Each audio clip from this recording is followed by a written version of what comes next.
Mga katropa, alam mo ba na ang DWDD 1134 kHz AFP radio ay ang opisyal na radio station ng sandatahang lakas ng Pilipinas na binubuo ng Army, Navy at Air Force na siyang maghahatid sa inyo ng mga balita mula sa ating Armed Forces at iba pang impormasyon. Mga katropa, hanapin at ilike kami sa Facebook, Twitter at YouTube. DWDD AFP Radio, ang boses ng Kawal Pilipino.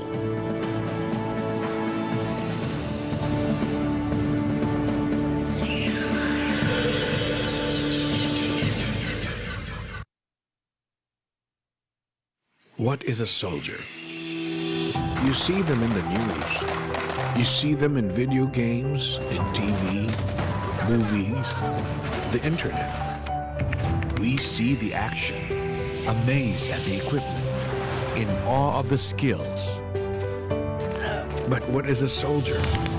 What lies behind the guns, the bullets, the gear? An ordinary human being, just like you. An ordinary person that will become the country's best, the country's brightest, the country's heart and soul. A nation's servant whose honor is to serve the Filipino people. A protector whose duty is to lead in times of trouble. A noble warrior that has chosen to push themselves to being the best that they can be. An ordinary Filipino, just like you. That has chosen to serve, lead, and whose extraordinary actions can inspire a nation. Recording in What is a progress. soldier of the Philippine Army? An ordinary Filipino called to do extraordinary things. A human being with heart and soul. A warrior with a noble code. A protector of our freedoms. A Filipino hero. And you could be one too. A soldier of the Philippine Army. Serve, lead, inspire. Find your calling here. Join the Philippine Army today. Serving the people. Securing the land.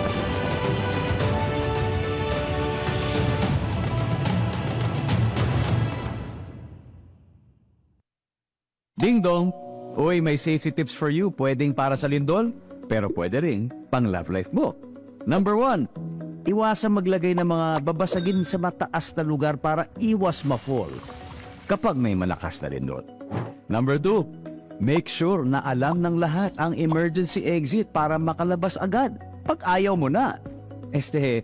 Kapag tapos na ang lindol. And number 3, speaking of exit, dapat may label. Mahirap kasi kapag walang label. Ang fire exit, fire extinguisher at iba pang emergency equipment. Simple tips para ligtas ang puso at sarili sa panahon ng sakuna. #panatag ang may alam. Maging panatag Pilipinas. Sa dami ng mga nangyayari ngayon, sigurado ka bang tama ang lahat ng naririnig at nababasa mo? Bago ka mag-react o mag-share, think ka muna! Ang Think Ka Muna Pilipinas ay isang media and information literacy advocacy campaign ng MediaQuest kasama ang KBP at ang himpilang ito na nagpapaalala sa atin na mag-pause, mag-isip-isip at kumilos ng may alam. Dahil ang goal, isang mas informed, listo at responsableng Pilipinas. Think Ka Muna Pilipinas! Dahil sa atin magmumula ang isang mas mapanuring bansa. Ito ang DWDD 1134 kHz AM. Balita, impormasyon at musika. Ito ang DWDD AFP Radio. Boses ng Kawal Pilipino. Programang maaasahan, balita at impormasyong makabuluhan. para sa Pilipinong manggagawa at namumuhunan. Ito ang Dole sa AFP Radio. Usapang trabaho, oportunidad, karapatan at proteksyon mula sa Department of Labor and Employment. Ito ang Dole sa AFP Radio. Luzon, Visayas, hanggang Mindanao. Sama-sama natin talakayin ang mga programa at serbisyo ng kagawaran. Ito ang Dole sa AFP Radio.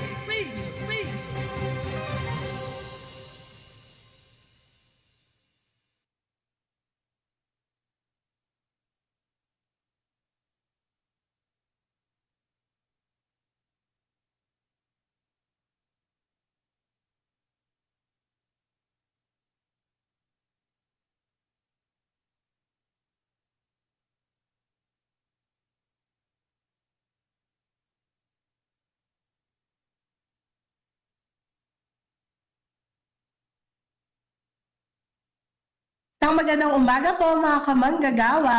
Ngayon po ay ika-14 ng Abril, araw po yan ng Martes. Hatid muli ng Department of Labor and Employment ang Dole sa AFP Radio. Ako po ang inyong lingkod, Carla Malabanan. Ako naman po si Team Laderas. Hatid namin ang isa na naman pong oras na talakayan ng mga napapanahong balita at mga mahahalagang impormasyon tungkol sa paggawa at panghanap buhay sa ating bansa. Matiin muna natin partner ang ating mga kamanggagawa na laging nanonood at nakatutok sa atin via the Armed Forces Radio Channel DWWD 1134 kHz. At syempre mapapanood nyo rin po kami mga kamanggagawa sa ating live stream. Yan po, punta lang po kayo sa ating Facebook pages, ang Department of Labor and Employment at AFP Radio DWWD official Facebook page. I-like, mag-comment at huwag kalimutang i-share ang ating episode para mas marami pang kamanggagawa at namumuhunan ang maabot ng ating programa. Ayan, good morning mga kamanggagawa, good morning Sir Team, good morning sa ating mga, pati na rin sa ating mga namumuhunan no, na laging nakikinig sa atin dito sa ating programa. Kamusta po kayo? Sana po ay produktibo ang inyong mga araw. Ayan, so medyo nasa middle na tayo, di ba partner, ng buwan, ng Abril, and medyo mainit na ata. Naiinitan na ba kayo? Ayan. Jacket pa, mainit na. At ngayon nga po ay Tuesday. So kaya sama-sama po ulit tayong tatalakayin. Sama-sama nating tatalakayin ng iba't ibang programa at pati na rin mga serbisyo ng ating kagawaran. Yes, partner, hindi lamang yan. Kasama rin sa pag-uusapan natin ngayong araw ay yung mga policies natin na may kinalaman sa ating kasalukuyang panahon. Ngayon nga partner, may direktiba sa atin ng Pangulo na magtipid. Yes. Dahil nga sa ipinatupad na energy emergency at dahil na rin sa nabanggit mo kanina partner, sa tindi ng init ng panahon. Oo, ayan. So kung di alam ng ating mga kamanggagawa at namumuhunan, no, yung mga ganyan, ikinoconsider din natin yan sa ating mga paggagawa ng mga polisiya or pagpapatupad ng mga programa. Ayan. So, kumbaga adaptive tayo dun sa mga kasalukuyang mga nangyayari. At tama ka nga dyan, no? So mamaya, regarding nga dyan sa mga polisiya, ano ba yung mga polisiya natin pagdating sa para makatulong na makapagtipid para dito sa, dahil nga dito sa ating national emergency at pati na rin kung ano yung mga palisiya natin para protektahan naman yung ating mga kamanggagawa at namumuhunan pagdating naman sa init ng panahon. Ayan. So, yan yung pag-uusapan natin at makakasama nga natin partner mamaya, no, si DOLE Bureau of Working Conditions Director, Attorney Alvin B. Corrada, para pag-uusapan kung ano ba yung mga polisiya natin tungkol sa flexible work arrangements, pati na rin heat stress. Ayan. So, heat stress sa ating mga lugar pagawaan. Pero bago tayo tumungo dyan, mag-good news muna tayo.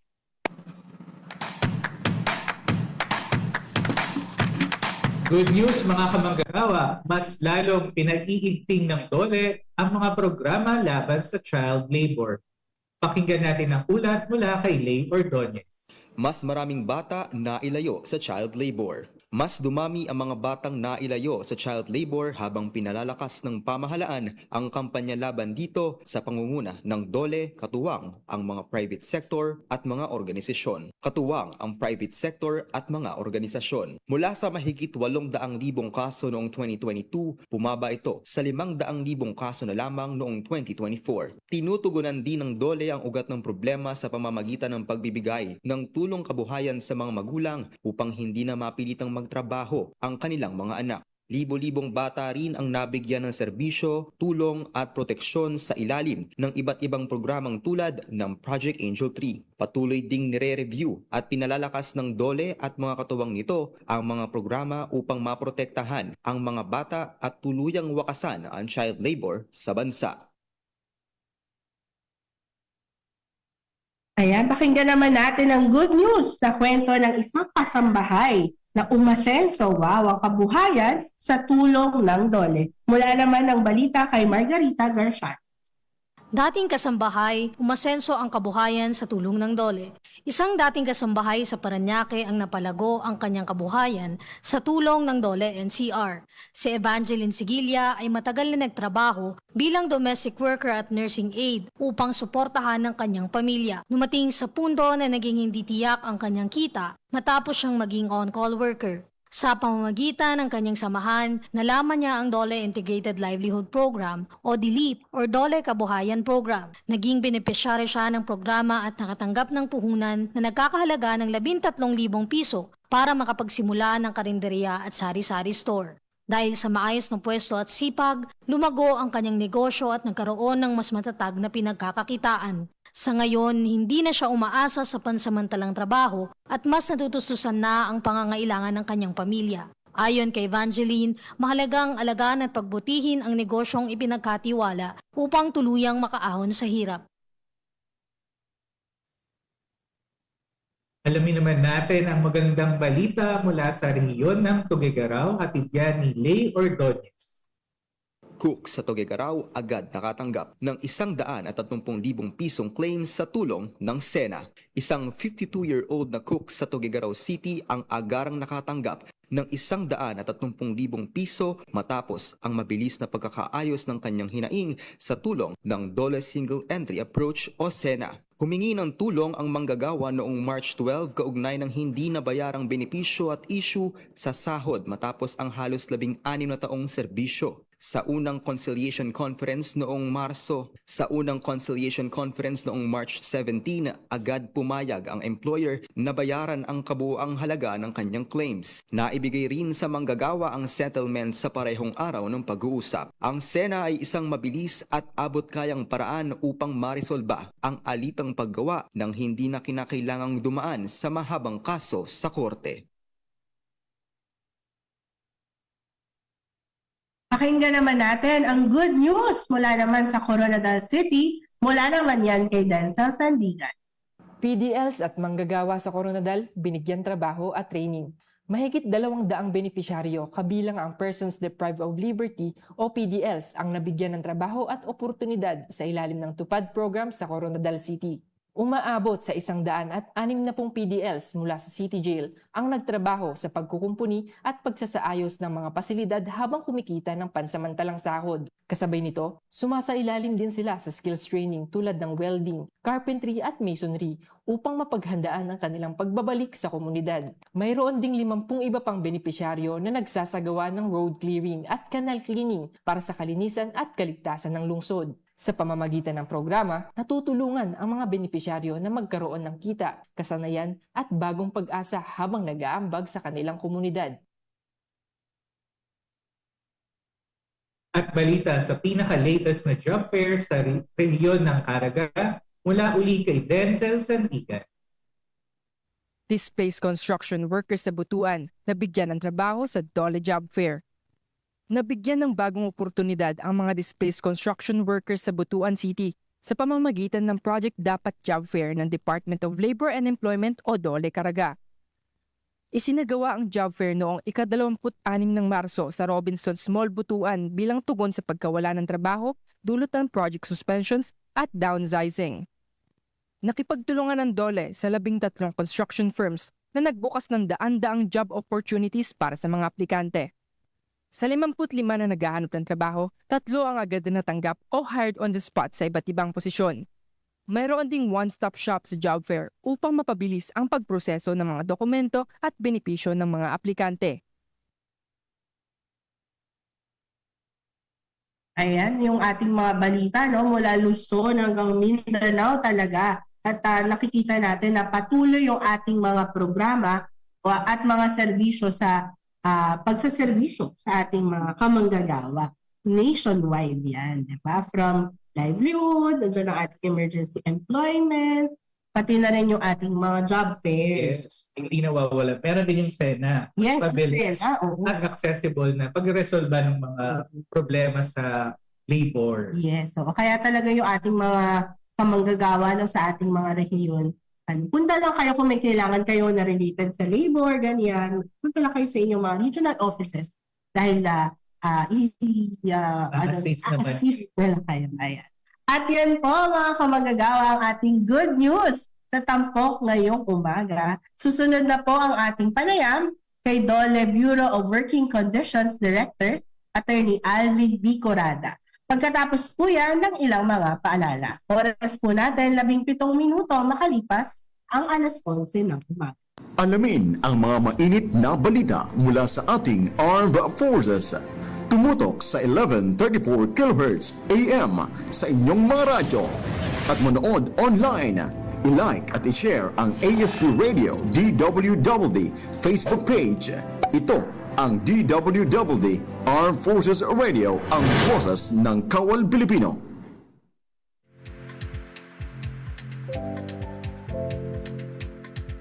The Bureau of Working Conditions is mandated to focus on performing policy and program development and performing advisory functions for the department in the administration and enforcement of laws relating to labor standards. Specifically, the BWC develops and prescribes labor standards and policies, programs, and devices relative to its administration and enforcement.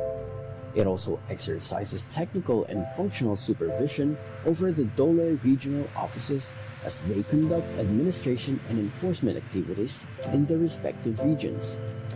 The Bureau also conducts research in aid of safety standards, policy programs, measures and device development on labor standards. And lastly, the Bureau provides knowledge and information services on labor standards data, programs, and enforcement activities.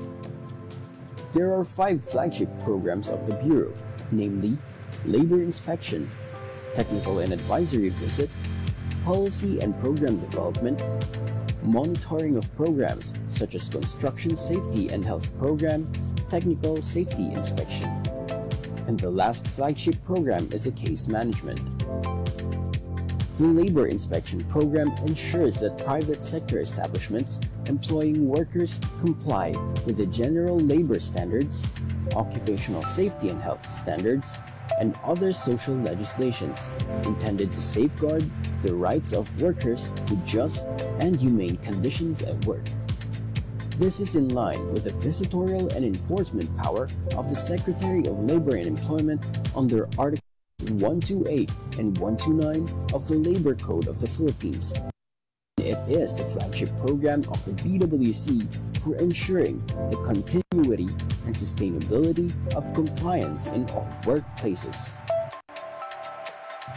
Small, medium, and large establishments under the sector's hazardous work, employing children, construction projects, Philippine registered ships in domestic shipping, fishing vessels, contracting or subcontracting arrangements, subject of SENA referral, anonymous complaint, and request for inspection, and other establishments as may be determined by the Secretary of Labor and Employment are all covered in the Labor Inspection Program.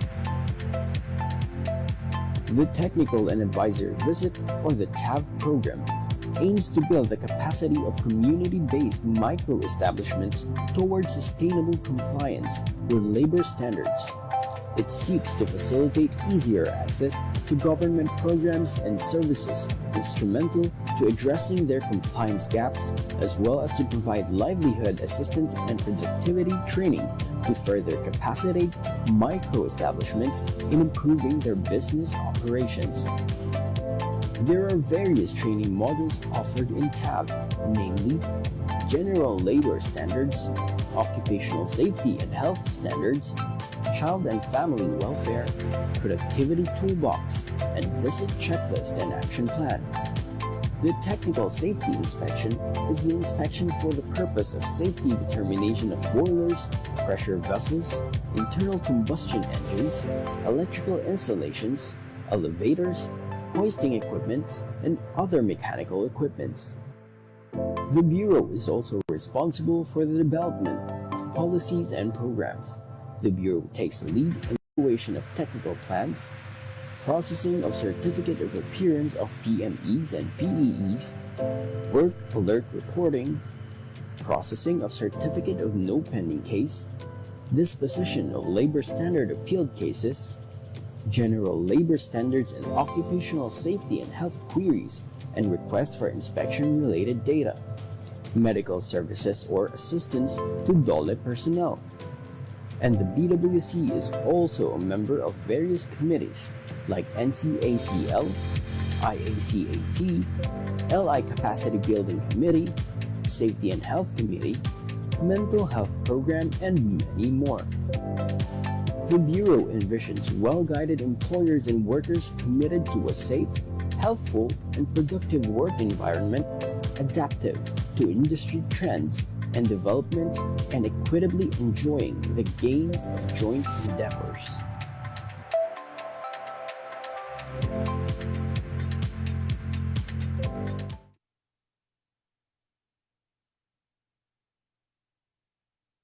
Nagbabalik po tayo sa ating programa, Dole sa AFP Radio. Ayan.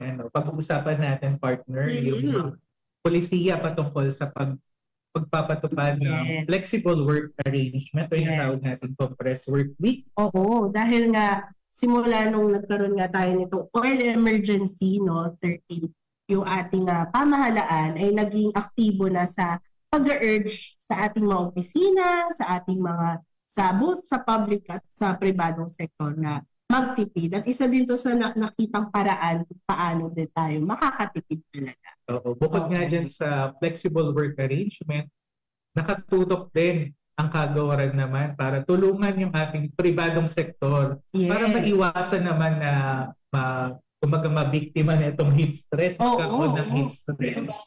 May mga ganun kasi na nagli-lead kasi ito sa pwedeng heat stroke, dehydration.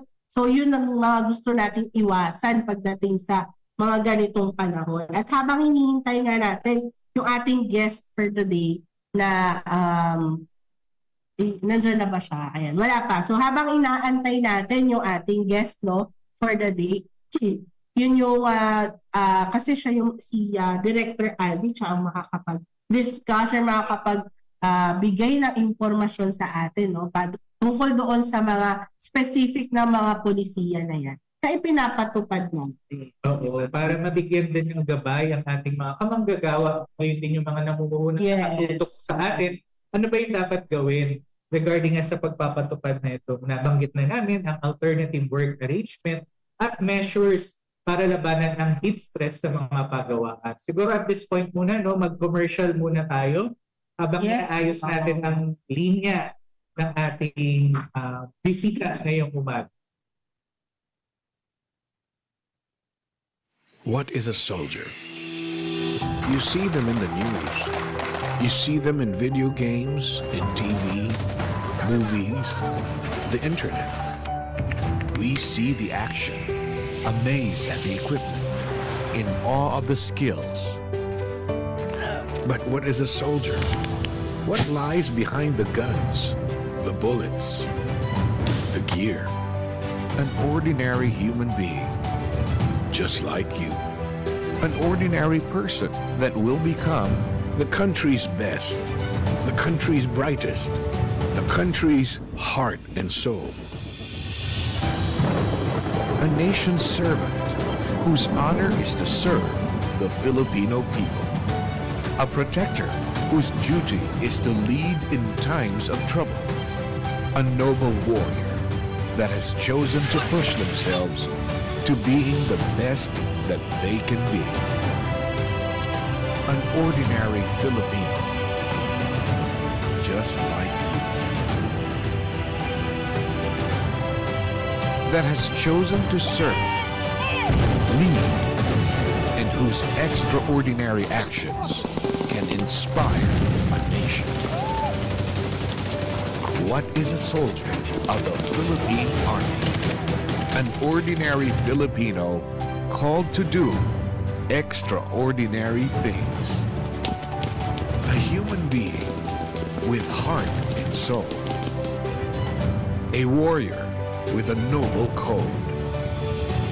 A protector of our freedoms. A Filipino hero. And you could be one too. A soldier of the Philippine Army. Serve, lead, inspire. Find your calling here. Join the Philippine Army today. Serving the people. Securing the land.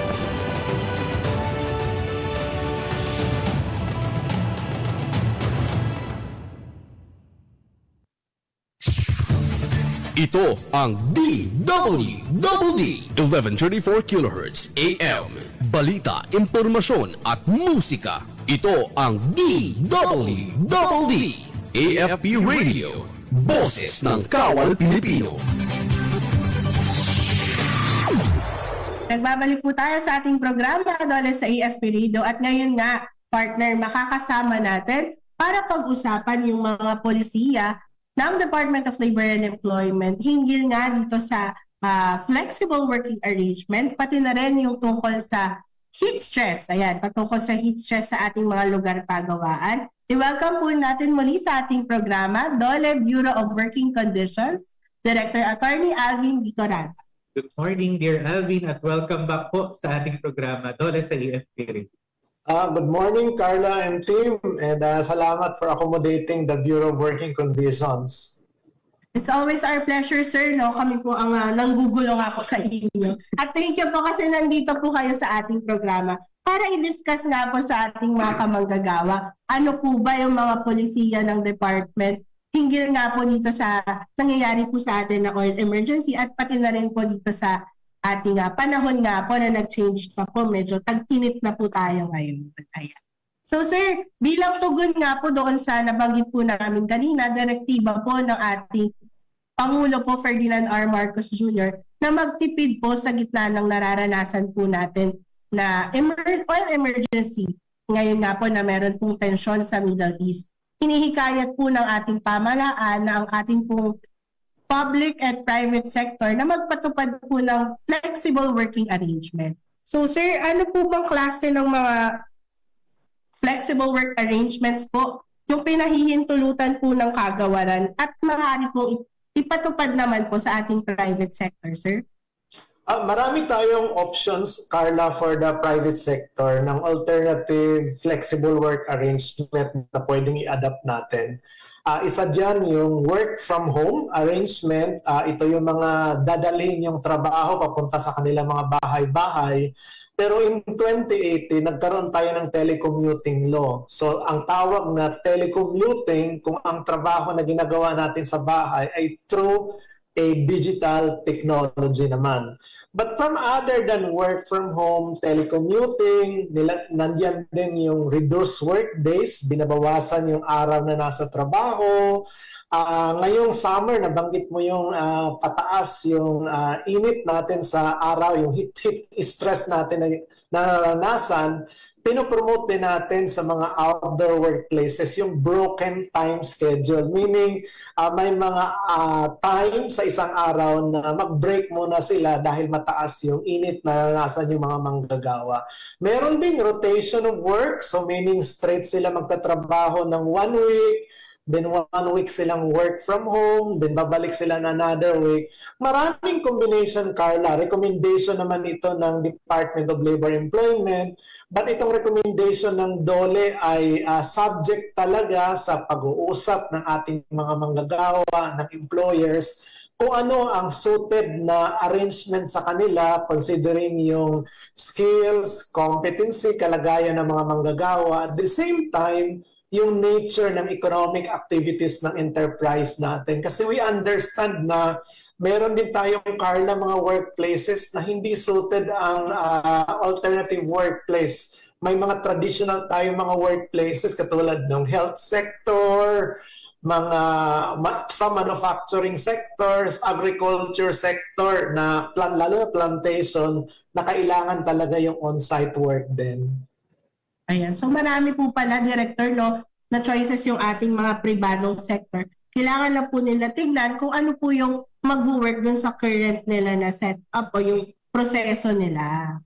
Since marami ngayon nabanggit ni Leader Alvin, partner ng mga flexible work arrangement na maaaring ipatupad ng isang kumpanya, ano naman po, Director Alvin, yung dapat isaalang-alang ng ating mga namumuhunan kung sakali pong magpatupad sila ng flexible work arrangement sa kanilang lugar pagawaan, Dear Alvin?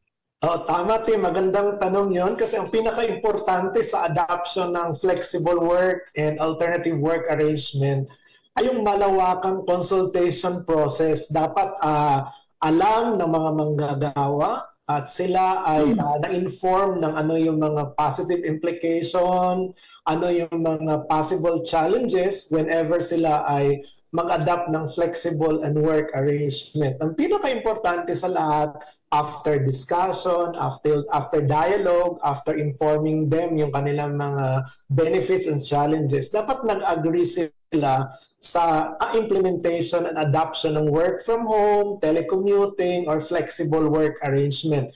Kasi ang framework natin anchored on social dialogue that will result in mutual agreement ng parties.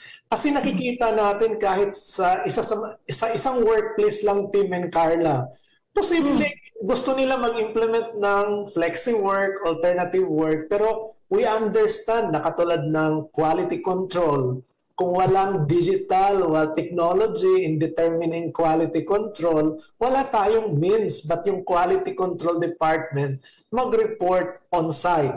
While yung administration and support services na naka-upload sa cloud yung mga files, pwede sila mag-work from home, work everywhere, o rotation yung kanilang trabaho. So pinapahalagahan palagi natin yung dialogue kasi doon nakikita saang parte ng workplace natin posibleng mag-flexible alternative work, sino yung mga manggagawa na may competency to undertake work sa kanilang mga tahanan, or sino dyan ang dapat i-priority. Kasi whenever we shift yung work and implementation arrangement, dapat may standard, dapat walang discrimination. Dapat nabibigyan consideration yung mga persons with disabilities, pregnant women, at the same time, yung mga may comorbidities natin ng mga manggagawa. So lahat yung pumapasok sa dialogue para smooth yung ating implementation ng alternative work, flexible work, tsaka arrangements and telecommuting.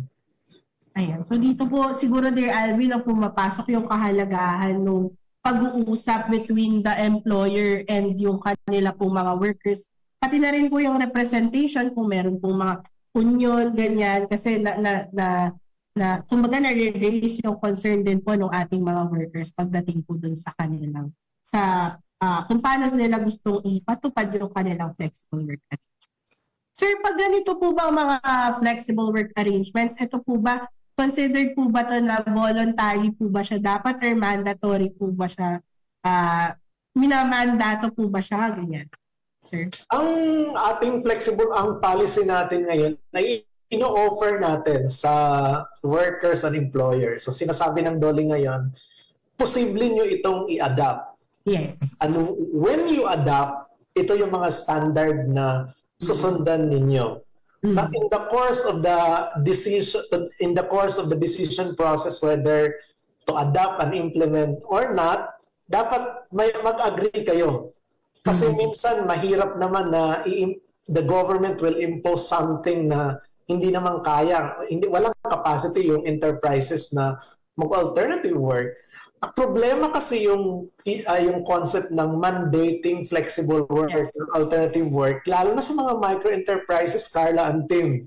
Wala silang modality for delivering work in a digital technology, yung mga nasa palengke, yung mga maliliit na tindahan, mahihirapan tayo. And kung imamandate ito, baka nakikita natin, it will also impact on productivity, it will also impact on our gross domestic product. Kaya nandun tayo sa voluntary, pinapaubaya natin sa employers and worker sector na mag-usap talaga within the standards na sinet ng Department of Labor and Employment sa kanyang mga labor advisories.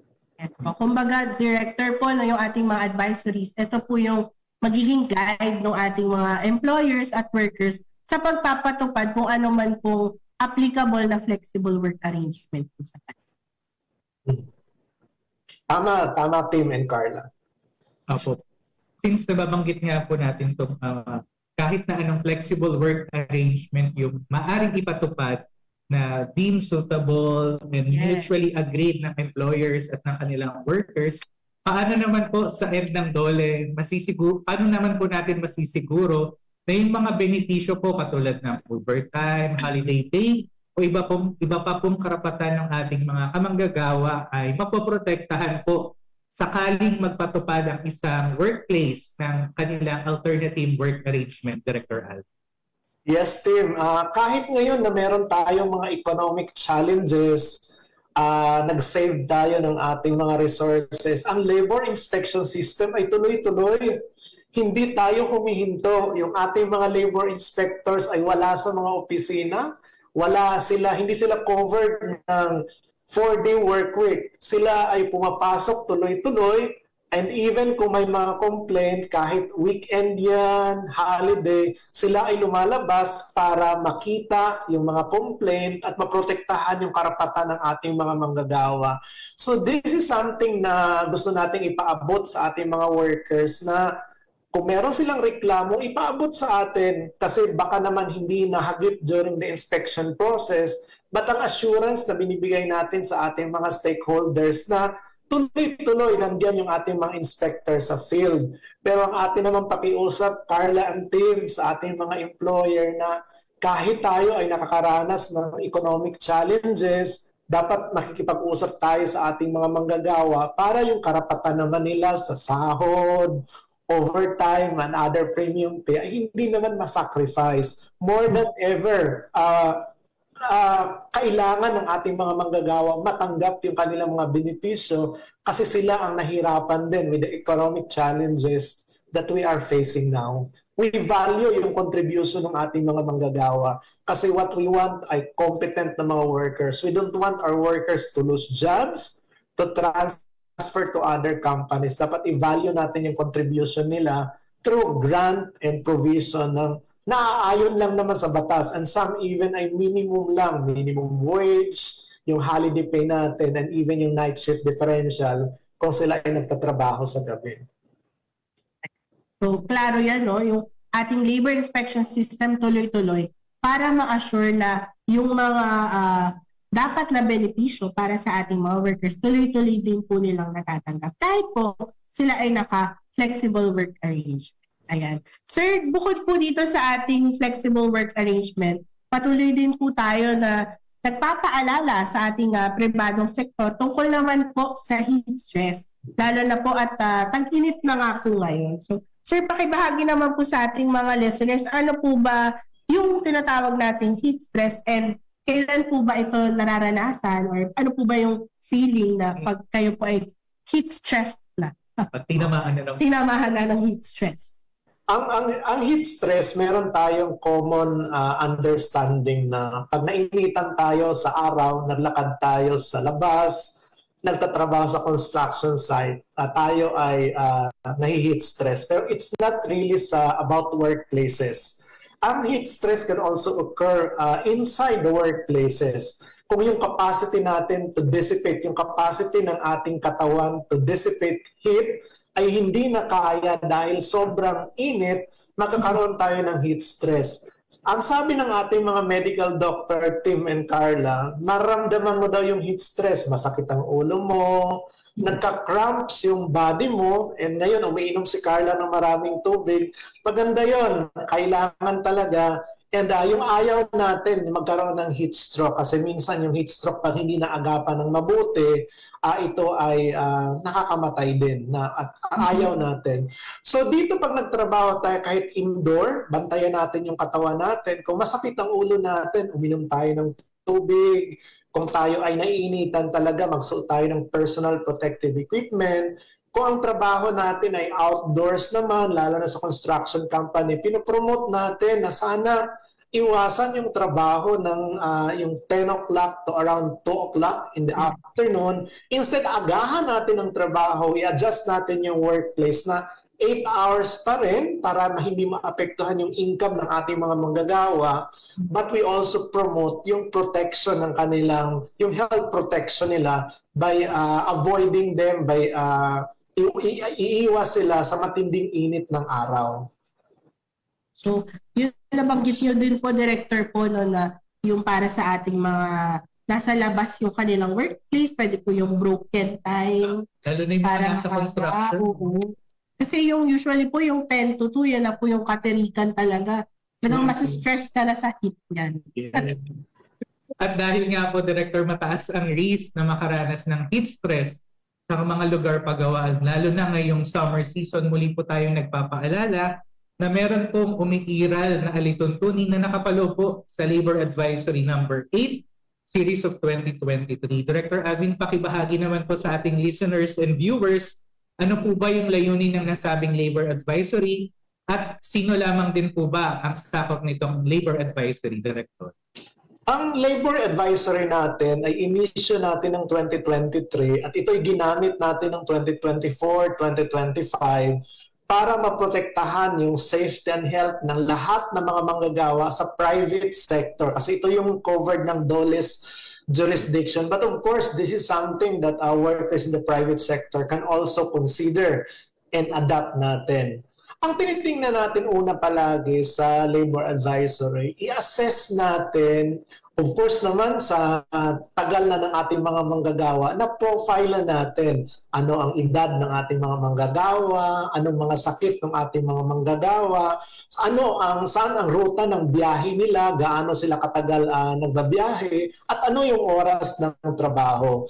So those kind of factors should be considered in the assessment ng risk nila of heat stress, risk to heat stress natin.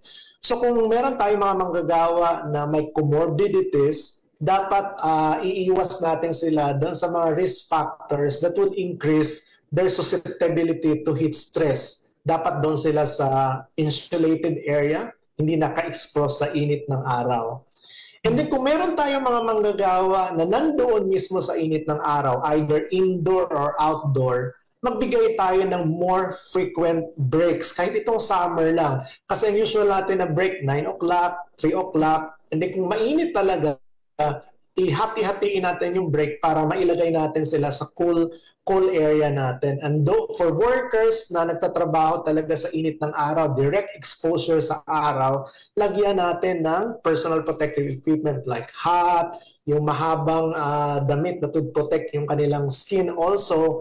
And ang pinaka-importante sa lahat, may access palagi sila sa potable drinking water na available sa kanila. At dapat libre itong binibigay at i-encourage natin sila na inom ng water kasi yun lang yung panlaban natin sa heat stress. And then sa assessment natin, Carla and team, kung talagang matindi yung risk profile sa ating mga manggagawa, mag-implement tayo ng ibang scheme.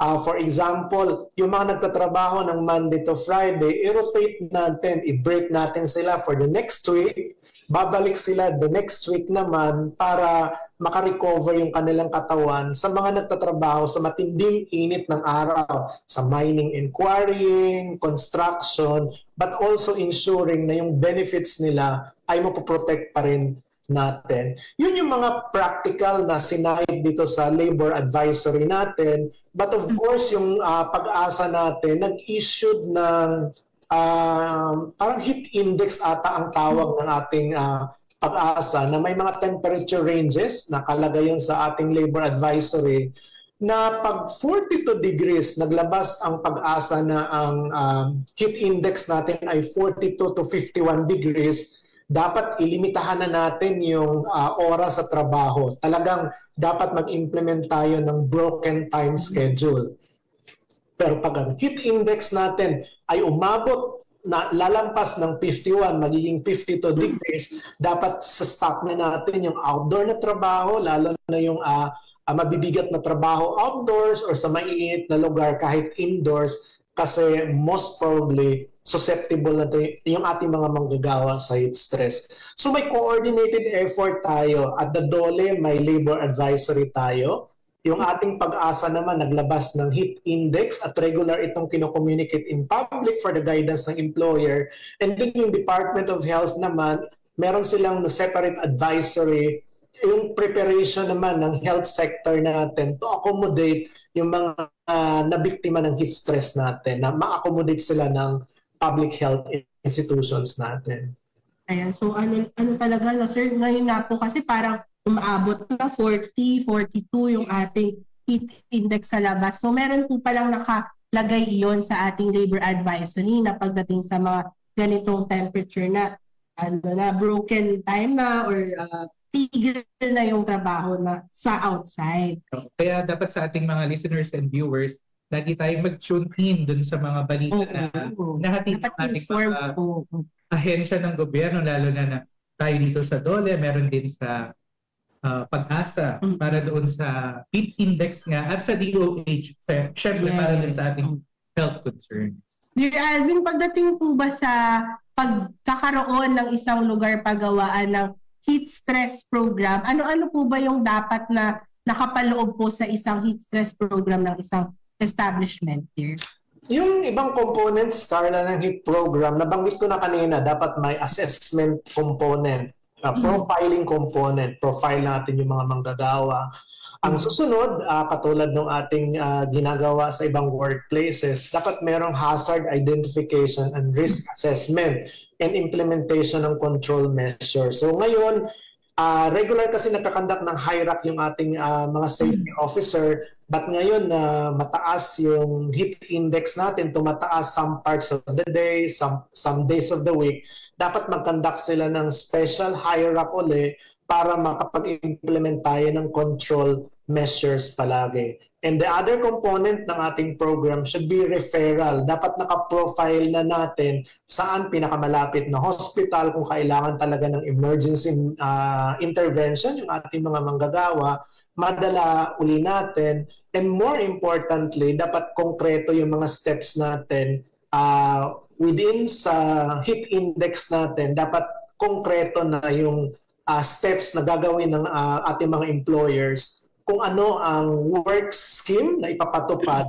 sa iba't ibang heat index natin as will be announced by Pag-asa. Director Alvin, since regular naman po itong tag-init, na-expect naman natin yan every year, ito po bang anti-heat stress program ay dapat nakapaloob doon sa OSH program ng bawat establishmento sa ating pribadong sektor here? Tama yun, Tim. Kasama dapat yan sa Occupational Safety and Health Program. And while recurring itong pagtaas ng temperature during the summer season, ayaw natin na stagnant or static din yung OSH program. Dapat sinasabi natin regular na i-review ang OSH program, baka hindi na responsive with new technology, new equipment, baka kailangan ng orientation ng ating mga manggagawa, baka kailangan mag-install ng new ventilation system or cooling system, baka kailangan mag-install ng UV protective film sa mga workplaces na may salamin katulad ng aking background na nasa salamin at baka kailangan maglagay ng UV protection to further protect yung ating mga manggagawa.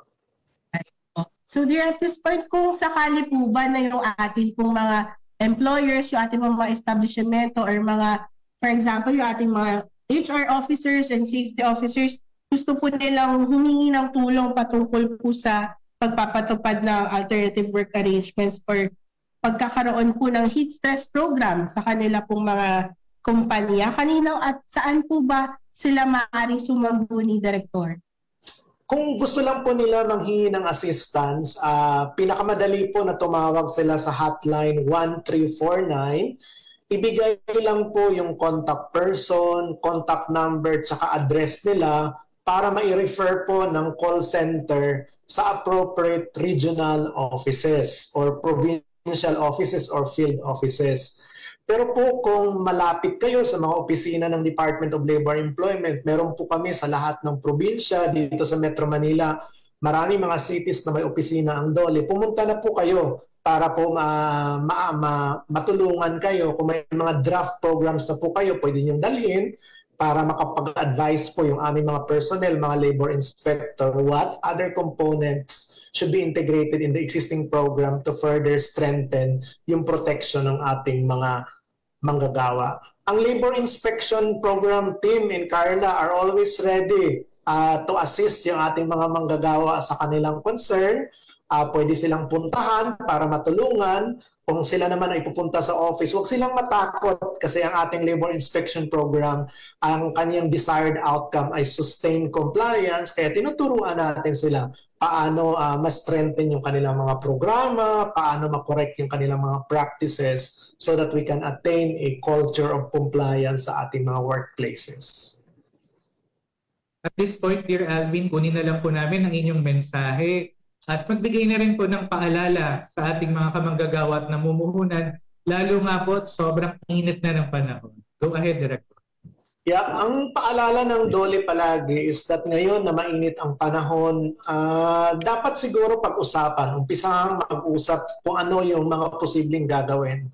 Ang isa namin nire-recommend na pwedeng pag-usapan yung adoption and implementation ng flexible and alternative work arrangement. Kung meron naman digital technology and suited yung trabaho for a digital work, pwede tayo mag-adapt ng telecommuting.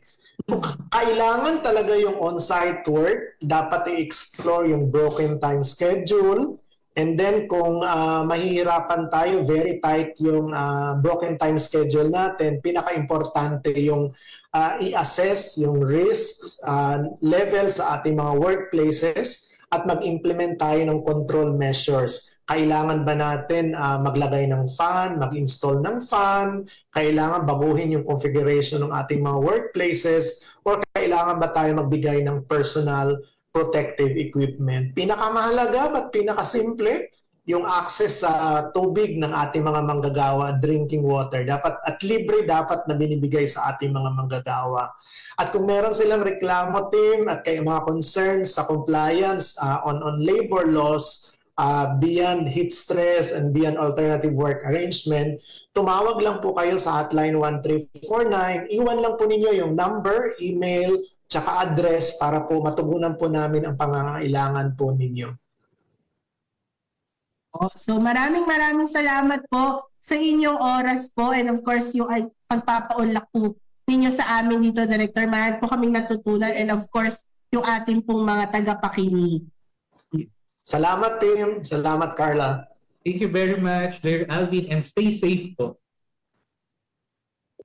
Narinig po ninyo mga kamanggagawa, si DOLE Bureau of Working Conditions Director Attorney Alvin B. Curada. Ayan, nagbigay siya ng paalala sa ating mga kamanggagawa at namumuhunan na rin na simulan na mag-usap kung ano ba yung mga magagandang paraan para maiwasan natin na magkaroon ng heat stress ngayon nga na nagsisimula ng uminit yung ating panahon. At kung meron naman kayong mga katanungan hinggil sa mga programa at serbisyo ng Bureau of Working Conditions, maaari kayong makipag-ugnayan sa kanila sa pamamagitan ng kanilang mga telephone lines na matatagpuan sa kanilang website. Pumunta lamang sa bwc.dole.gov.ph.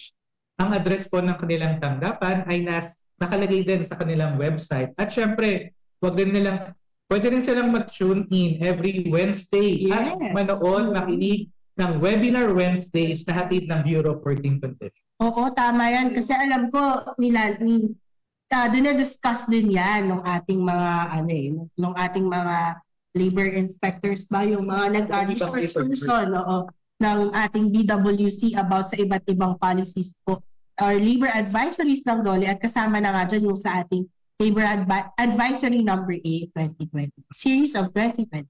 Libre lamang yan at maaari nilang makita yung link, no? Yes. Yung Zoom ng kanilang webinar sa BWC FB page, gayon din sa DOLE kasi sinashare natin yan, no? Partner Carla. Yes, tama yan. At para po sa iba pang labor-related na tanong or kung may nais pa po kayong malaman or ireklamo, bukas din po ang ating DOLE hotline 1349. I-dial nyo lang po yan sa inyong mga telepono. Pwede, sabi nga ni Dear Alvin kanina, partner, no? Pwede sila doong sumaguni kung gusto nilang magpatulong sa kanilang mga alternative work arrangement program or heat stress program. Lalagay lang nila kung ano yung kanilang company, kung saan sila pwedeng tawagan, at i-refer na sila ng ating Hotline Action Center sa relevant na regional or field office. Yes. At sabi nga, maaari din kayong mag-send ng email bukod sa tawag. Pwede din kayong mag-email sa hotline 1349 at dole.gov.ph o mag-direct message sa aming Facebook page para sa inyong mga labor and employment concerns. Hanapin nyo lamang syempre ang official at verified Facebook page ng Department of Labor and Employment. Ayan, habang nandyan kayo mga kapanggagawa, i-like nyo na rin po ang ating Facebook page at mag-follow sa aming TikTok, Instagram, X at YouTube accounts para naman lagi kayong updated sa mga balita at programang hatid ng DOLE para sa inyo. I-type nyo lang po at dolegov_ph. Ayan. Kami rin po pala ay nasa Viber. Hanapin nyo lang ang aming Viber Community Channel, #Serbisyong DOLE. At isa na naman pong episode ang ating napagsamahan mga kamanggagawa. Sa susunod na episode, abangan po anong programa ng DOLE ang ating tatalakayin dito sa programa. Sa ngalan ng aming mga kasamahan sa DOLE Information and Publication Service at sa tulong ng ating mga katropa sa Armed Forces of the Philippines Radio, ako po muli si Team Laderas. At ako naman po si Carla Marabanan. Sana marami po kayo natutunan ngayong umaga at tutok lang po ulit sa susunod na episode ng ating programa para sa iba pang mga serbisyong hatid ng DOLE sa bawat manggagawang Pilipino. Dito lamang po yan sa DOLE sa AFP Radio. Oras po natin, 11:58 a.m. Programang maaasahan, balita at impormasyong makabuluhan para sa Pilipinong manggagawa at namumuhunan. Ito ang DOLE sa AFP Radio. Usapang trabaho, oportunidad, karapatan at proteksyon mula sa Department of Labor and Employment.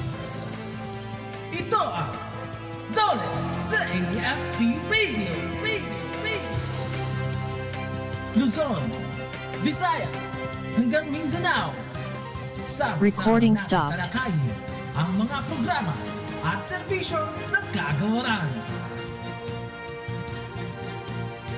Ito ang DOLE sa AFP Radio.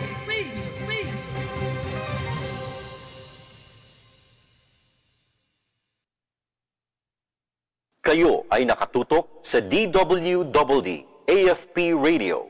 Kami po ay kasapi ng KBP, Kapisanan ng mga Broadcaster ng Pilipinas.